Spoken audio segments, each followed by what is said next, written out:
Okay, what did we go over last week? What's that? John 17. Well, we did kind of finish off John 17, and we started on John 18. And what did we go over in John 18? What's John 18 about? They passed over what brook? Kidron, right?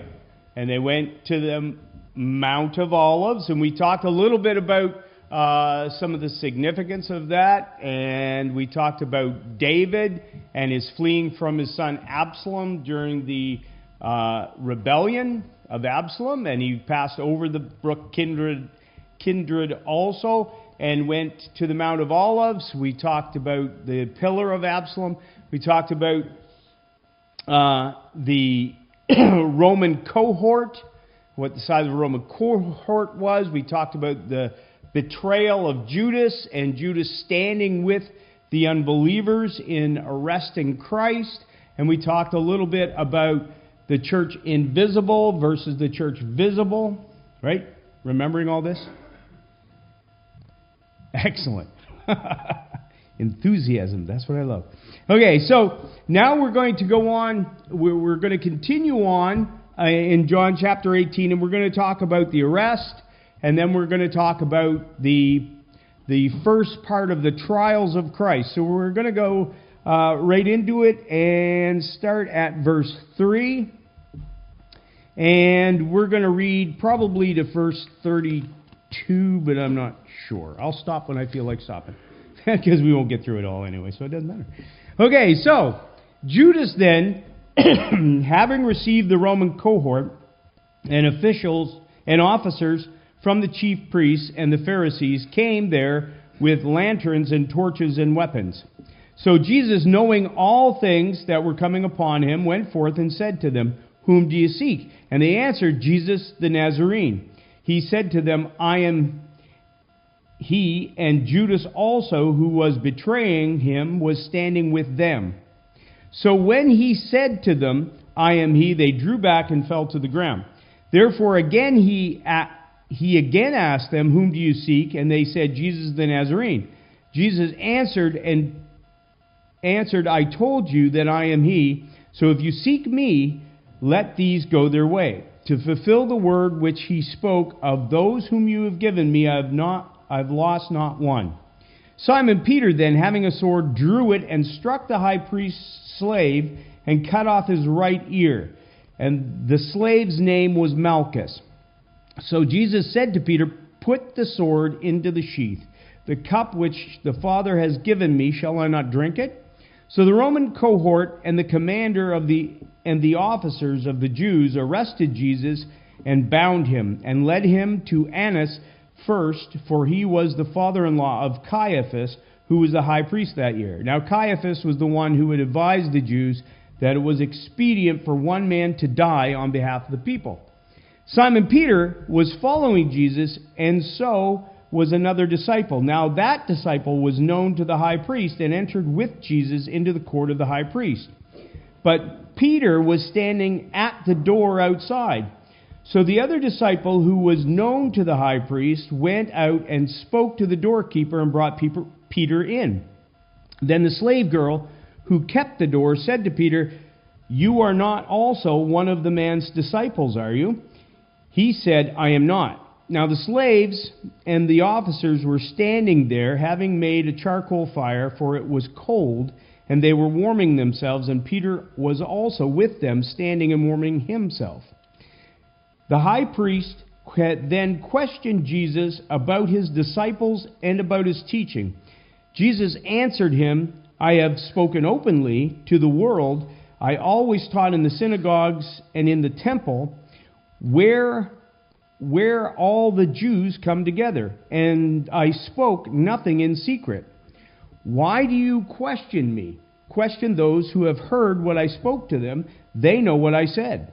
When he had said this, one of the officers standing nearby struck Jesus, saying, Is that the way you answer the high priest?" Jesus answered, "If I spoke wrongly, testify of the wrong. But if rightly, why do you strike me?" So Annas sent him bound to Caiaphas, the high priest. Now Simon Peter was standing warming himself. So they said to him, You are not also one of his disciples, are you? He denied it and said, I am not. One of the slaves of the high priest, being a relative of the one whose ear Peter cut off, said, Did I not see you in the garden with him? Peter then denied it again, and immediately a rooster crowed. Then they led Jesus from Caiaphas to the praetorium. I think we'll stop at the rooster crowed there, and we'll deal with Pilate if we get to him. Okay, so Judas brings the great, Peter calls it a great crowd. It's cohort.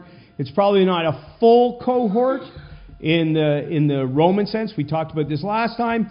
But it is a large body of soldiers and some of the chief priests and the officers and the Pharisees all show up. So Matthew calls it a great crowd. It's a large body of people that show up, and they're armed, right? So obviously we talked about this last time, that Pilate must have given permission for these Roman soldiers to go. Now, we know that this is during Passover, and tensions in the city are high.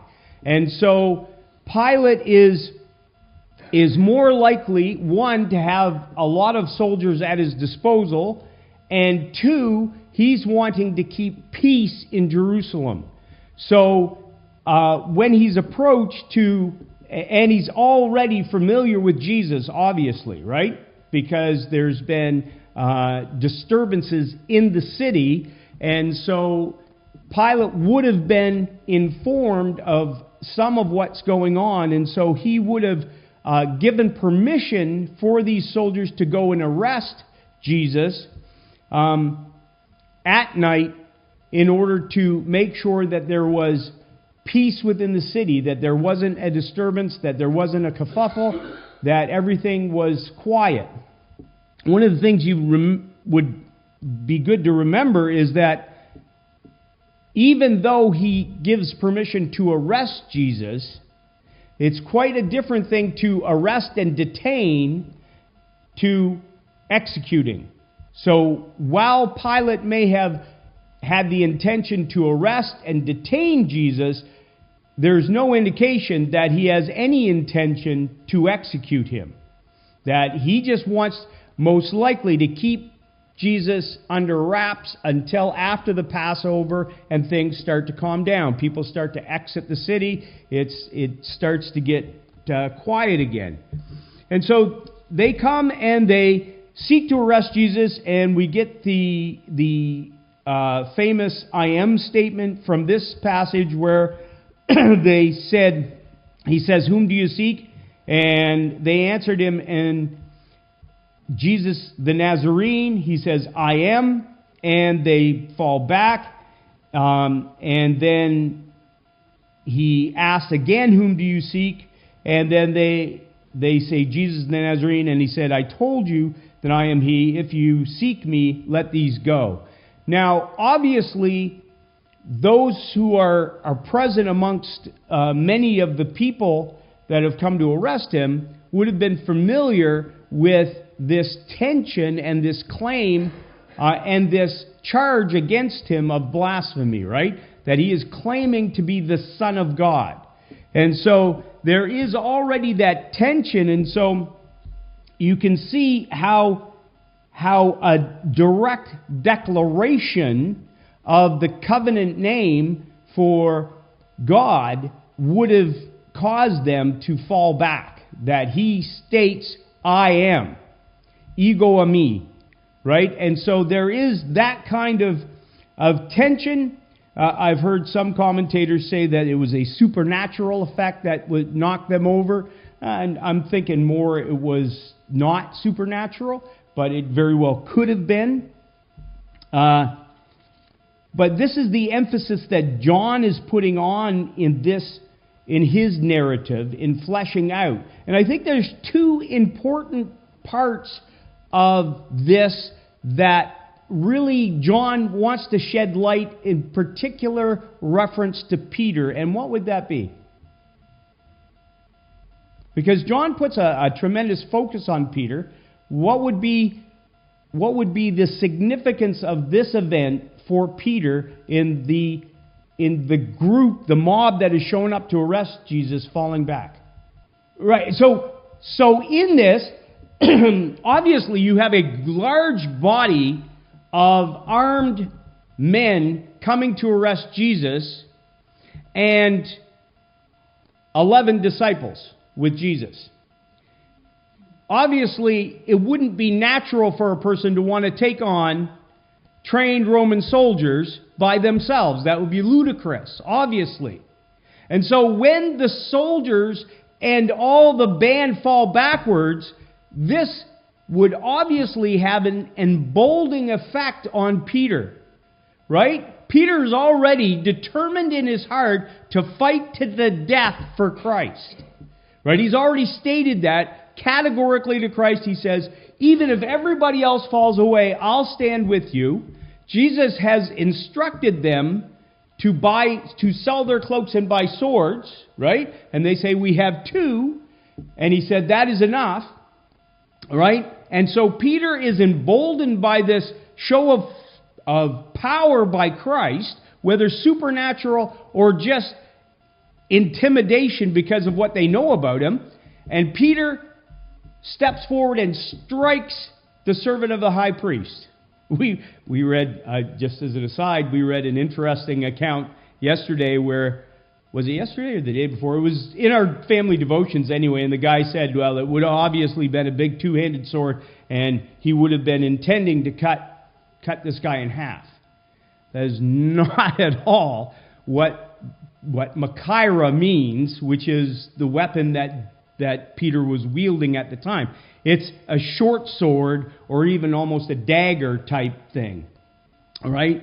And the most likely thing was that he was trying to cut the guy's head off, or at least slice his throat, and the guy dodged and he cut his ear off. Right? And so that's the kind of thing that was happening here. And so Peter is emboldened, and then Jesus rebukes him. And so what you see is Peter is charged up, right? Remember that there has been all of these occurrences leading up to this moment. The disciples are on edge. The disciples are sorrowful. The disciples are feeling vulnerable. And Jesus makes this big declaration, which is not recorded in the synoptics, but John wants to bring this out, and the Holy Spirit through John, and you see Peter emboldened to take action, which is Peter's character, right? And so he takes action, and he slices at the servant of the high priest, which is named by John. Why do you think it's John that names the servant of the high priest? What's that? It says he knows the high priest. Right, because he's familiar. And we've gone over this before, that John's focus in his gospel is often on things that are privy only to someone who is in that inner circle, who has knowledge of the priestly class and what is going on in that religious hierarchy, right? That religious aristocracy, that John has those intimate inroads and knowledge that none of the other disciples have. So he knows this guy's name. He might even have known the guy personally, right? And so he says the guy's name is Malchus, that Peter chopped off his ear. He doesn't mention, like Luke does, that Jesus heals the guy's ear. Luke would mention that. Why? Because he's a doctor, right? And that's a big deal for him.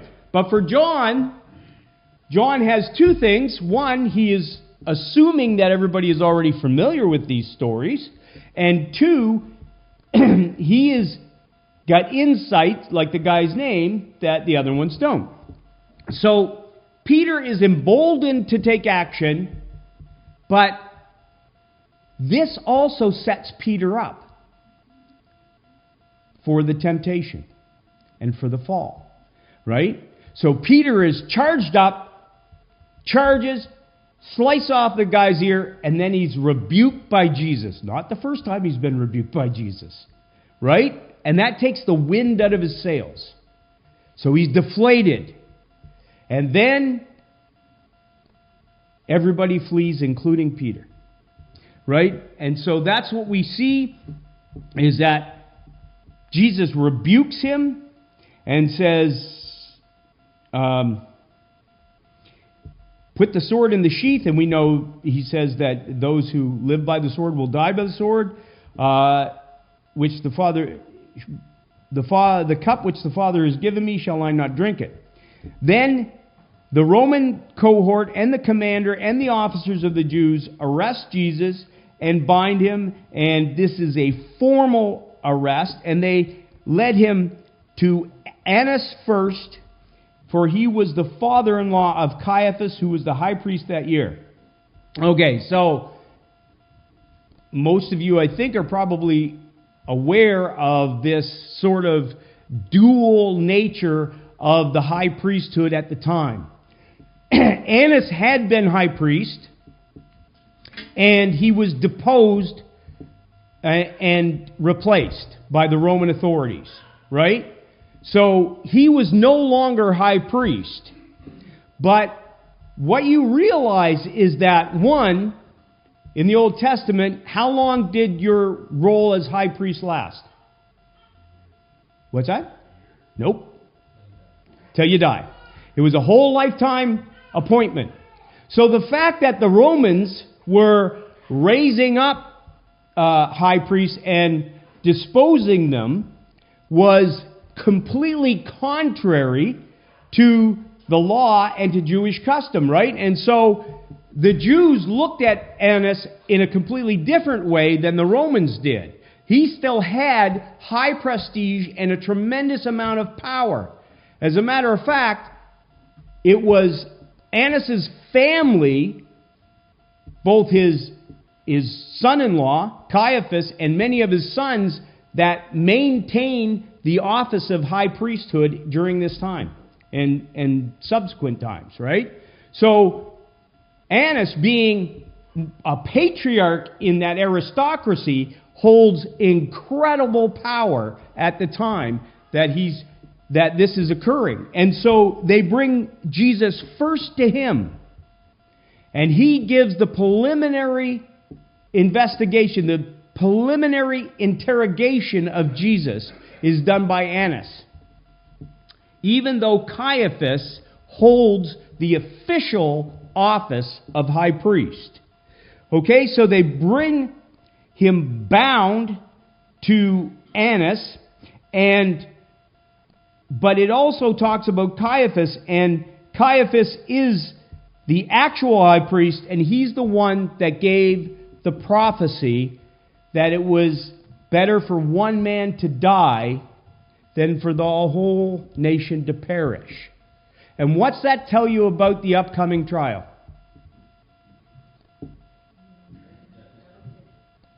Two at the same time. Yes? Right. And you said?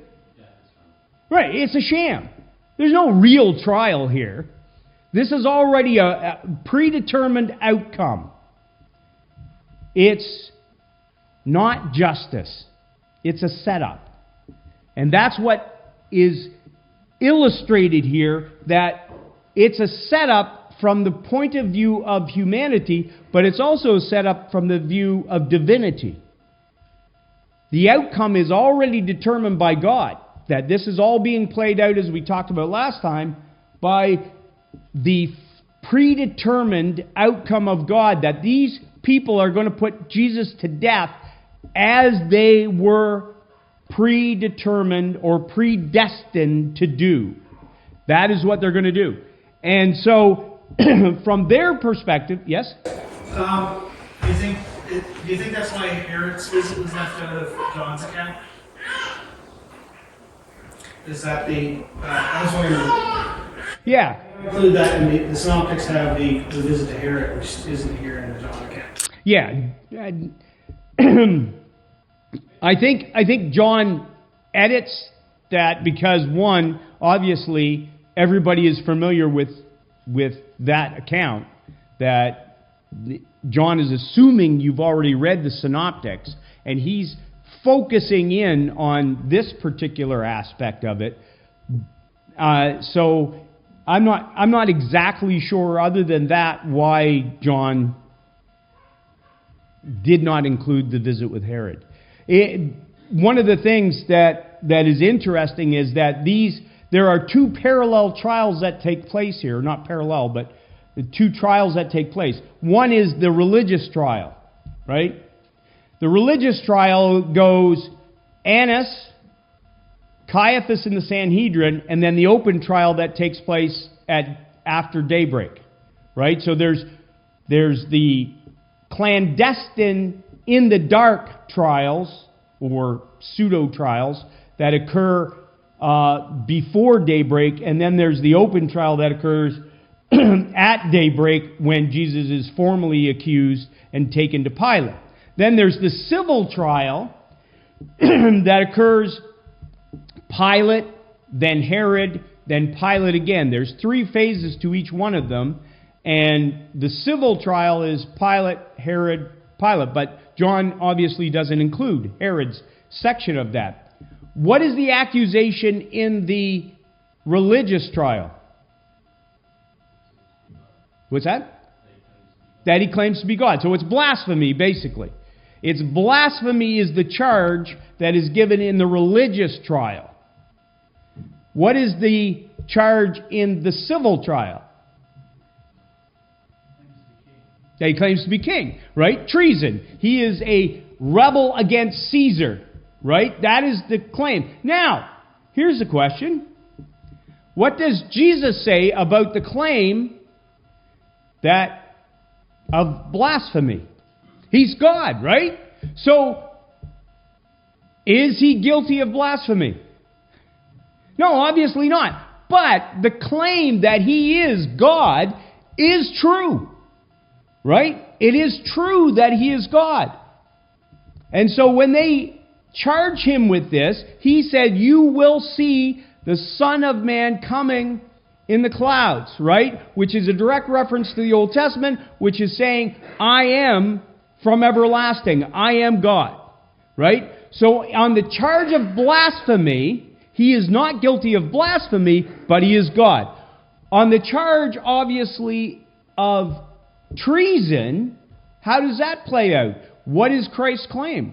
Because we're going to see Pilate deal with this. What does Jesus say about himself?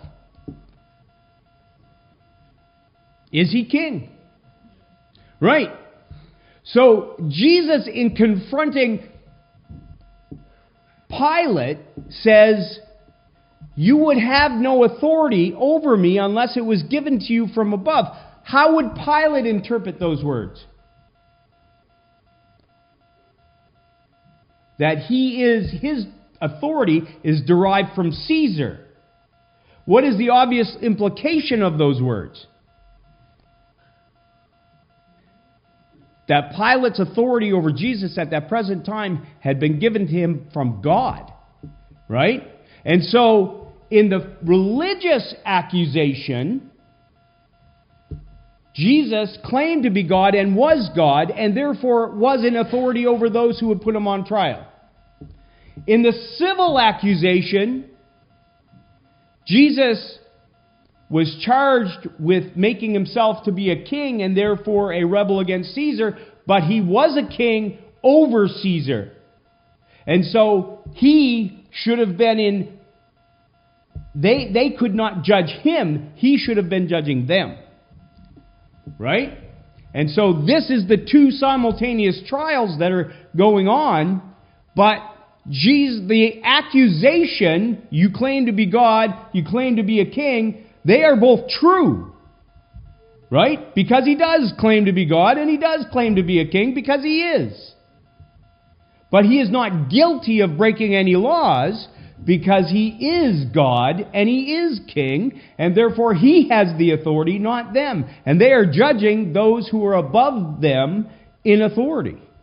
And so that is the big travesty of these two trials.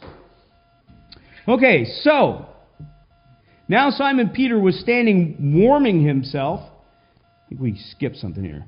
Simon was following Jesus. Oh yeah, Simon was following Jesus, and so was another disciple. Now the disciple was known to the high priest and entered with Jesus into the court of the high priest. But Peter was standing outside. So the other disciple, who was known to the high priest, went out and spoke to the doorkeeper and brought Peter in. Then the slave girl who kept the door said to Peter, "You are not also one of the man's disciples, are you?" And he said, "I am not."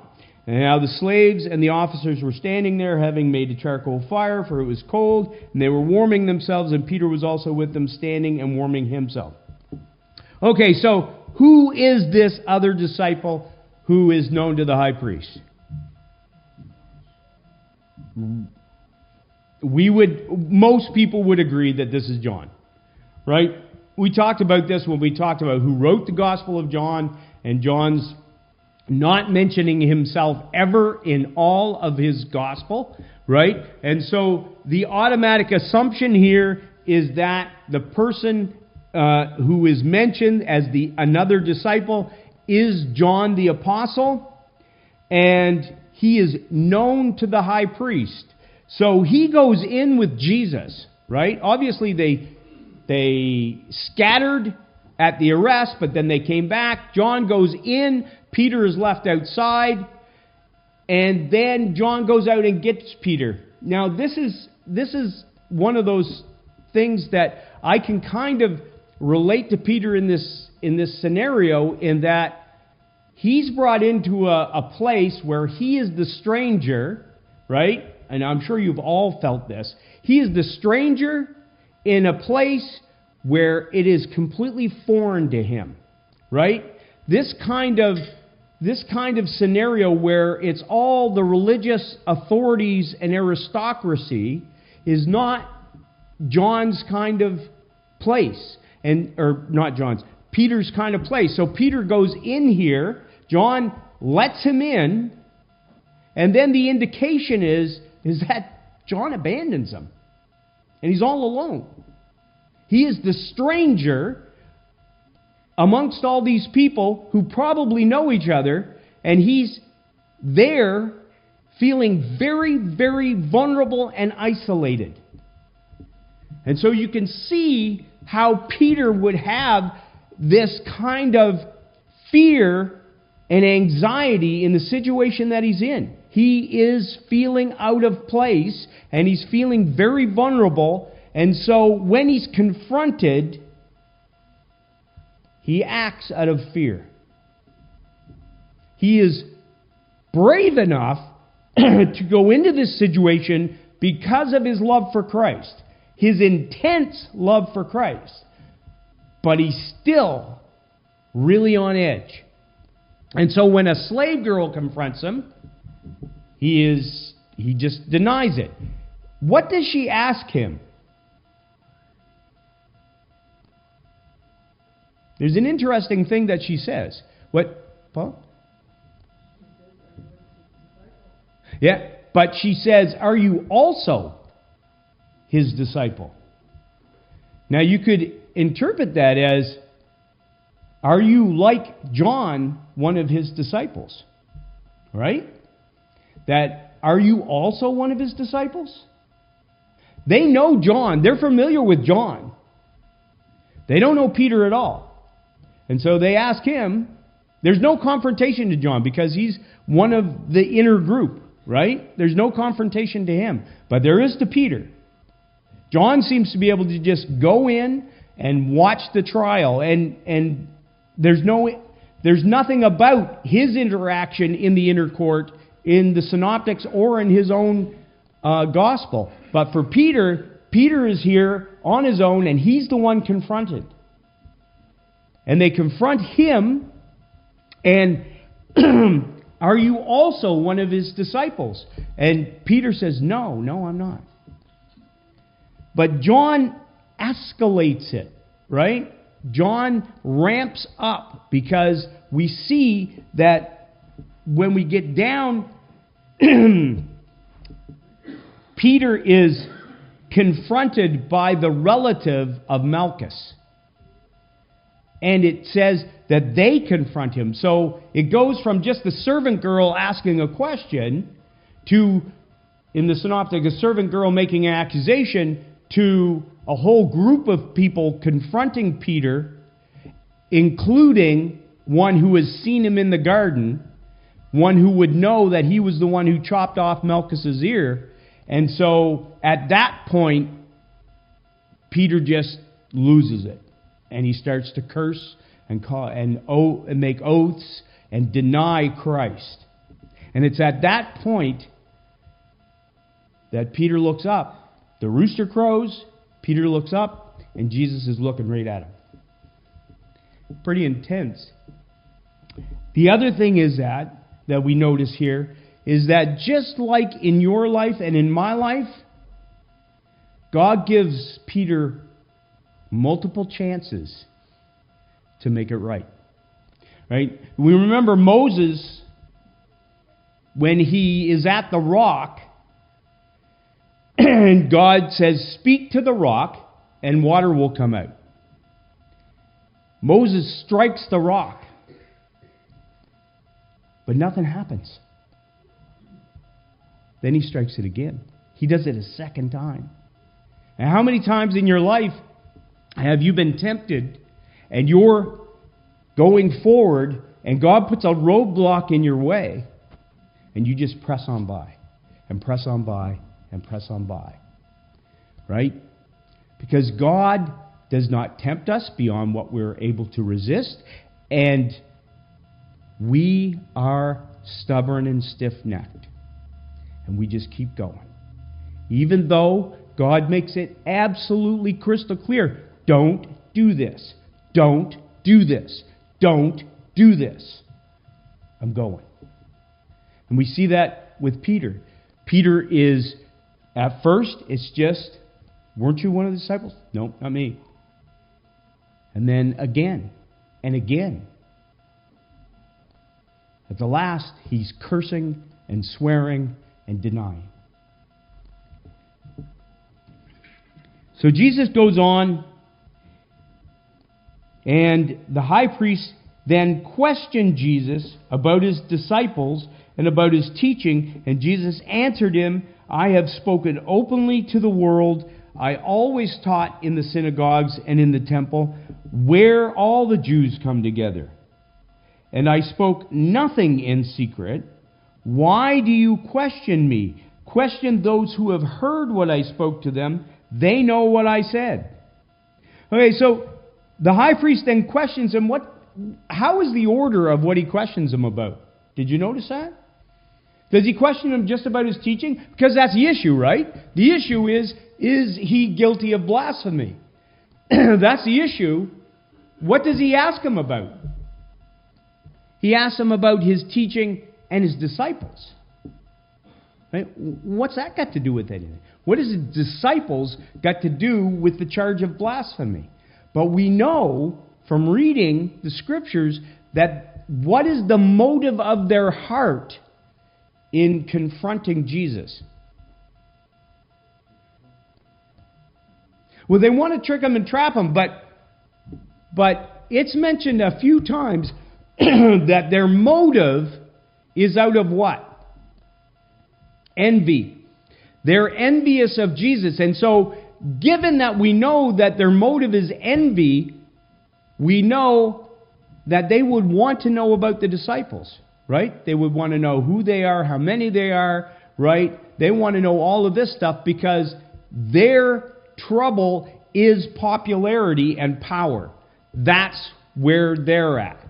And so that's what they're really interested in. They're not really interested in his teaching. They've already condemned his teaching. They're already upset with him as far as his teaching go. But their popularity and power is what they're focused on now. And they want to know all about his disciples. Who are his disciples? Where did they come from? And how many are they? Right? And so their first inquiry is to ask him about his disciples and then about his teaching. And they are obviously looking for a way in which to trap him in his words.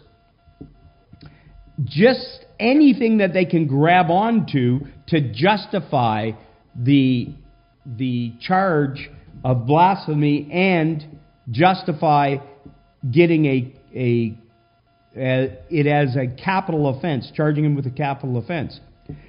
Excuse me. Okay, Jesus answered and said, I've spoken openly to the world. I've always taught in the synagogues and in the temples where all the Jews come together. I've spoken nothing in secret. Why do you question me? Question those who have heard what I spoke to them. They know what I said. So, Jesus is saying there is no conspiracy here. There is no secret agenda. I have been open and honest about what I teach, and you all know what I teach. If there's some sort of trial going on here, if there's some sort of question about what I've taught, then where are the witnesses? Where are the people? Why is this? I have operated in the open, but you are operating in secret. I'm not the one who has the conspiracy. You are. I'm not the one who's going in the darkness with evil motive. You are. And so if you want to do this in the up and up, in accordance with custom and with law, where are the witnesses to accuse me? Right? You see, Paul does the same thing when he's on trial, says, if there is anybody who has an accusation against me, where are they? If there's anybody who has a question about my teaching, where are they? They should be here.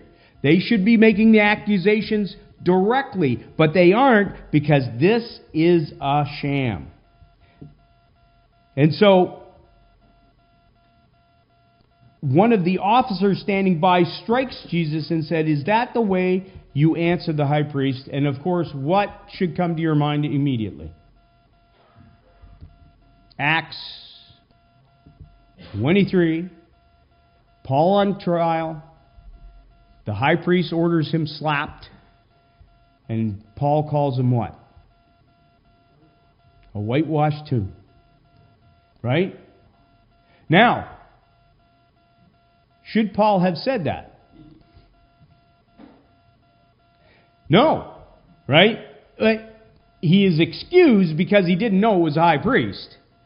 But he apologizes. Paul apologizes. I'm sorry. I didn't know it was a high priest. Because it says, you shall not speak evil of the ruler of your people. Jesus does not rebuke the guy. Jesus questions the motive of his heart. If I said something wrong, let me know what it was. But if I said what was right, why did you slap me? What was the motive? What was the motive of your heart when you slapped me? Right? Jesus is always getting to the heart motive. What was, if you have an accusation that's legitimate, bring it forward, but we both know you don't. We both know that it was unjust what you just did. And so why did you do it? What was your heart motive?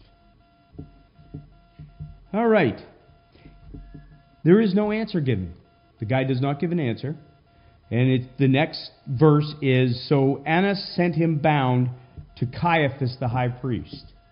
So Annas has finished his interrogation, and now he's going to send him off to Caiaphas, who has the official position as high priest, and we'll end there.